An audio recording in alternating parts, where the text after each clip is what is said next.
Cancer ബാധിതരായി മുടി നഷ്ടപ്പെട്ടവർക്ക് ആശ്വാസമേകാൻ സ്വന്തം മുടി മുറിച്ചു നൽകി ഒരുപറ്റം വിദ്യാർത്ഥിനികൾ മാതൃകയായി. ആലുവ നജാത്ത് സ്കൂൾ ഓഫ് നഴ്സിംഗിലെ 8ഓളം വിദ്യാർത്ഥികളാണ് രോഗബാധിതരുടെ കണ്ണീരൊപ്പാൻ മുടി മുറിച്ചു നൽകിയത്. മുട്ടറ്റം നീളമുള്ള മുടിയുടെ പകുതിയോളം മുറിച്ചു മാറ്റുവാൻ ഈ പെൺകുട്ടികൾക്ക് മടിയുണ്ടായില്ല.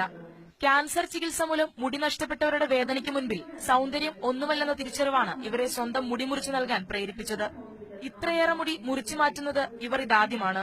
എന്നാൽ മുടിദാനത്തിലൂടെ ക്യാൻസർ ബാധിതരുടെ സമൂഹത്തിലെ അപകർഷതാബോധം കുറയ്ക്കാനാകുമെന്ന വിശ്വാസമുണ്ടെന്ന് വിദ്യാർത്ഥിനിയായ അജ്ജു ചാക്കോ പറഞ്ഞു. ഇതിലൂടെ ഞങ്ങൾ മുടി കൊടുക്കുന്നതിലൂടെ അവർക്കൊരു മുടി സമ്മാനിക്കാനും അതുവഴി അവരിലൊരു ശുഭാപ്തി വിശ്വാസം, ഇനിയുള്ള ജീവിതം ആസ്വദിക്കാൻ പറ്റാവുന്നതിന്റെ പരമാവധി അവർക്ക് ആസ്വദിക്കാൻ ഞങ്ങളുടെ ഈ ഒരു ചെറിയ മുടിദാന യജ്ഞത്തിലൂടെ ഞങ്ങൾക്ക് കിട്ടുന്ന സന്തോഷവും മുടി ലഭിക്കുന്നതിലൂടെ അവർക്ക് ആത്മവിശ്വാസം കൂടുവാനും ഒരു കാരണമായതിൽ ഞങ്ങൾക്ക് ഒത്തിരി സന്തോഷമുണ്ട്. കീമോതെറാപ്പി ചികിത്സ മൂലം മുടി നഷ്ടപ്പെട്ട എറണാകുളം ജനറൽ ആശുപത്രിയിലെ ക്യാൻസർ രോഗികൾക്കായാണ് പെൺകുട്ടികളുടെ സഹായം.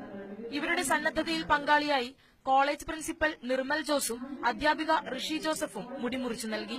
സൗന്ദര്യം മാറ്റിവെച്ച് രോഗബാധിതർക്ക് സഹായഹസ്തവുമായി വന്ന പെൺകുട്ടികളെ കണ്ട് കൂടുതൽ പേർ മുടി ദാനം ചെയ്യാൻ മുന്നോട്ട് വന്നതായി ഡയറക്ടർ ഡോക്ടർ അബ്ബാസ് പറഞ്ഞു. ന്യൂസ് 18 ആലുവ.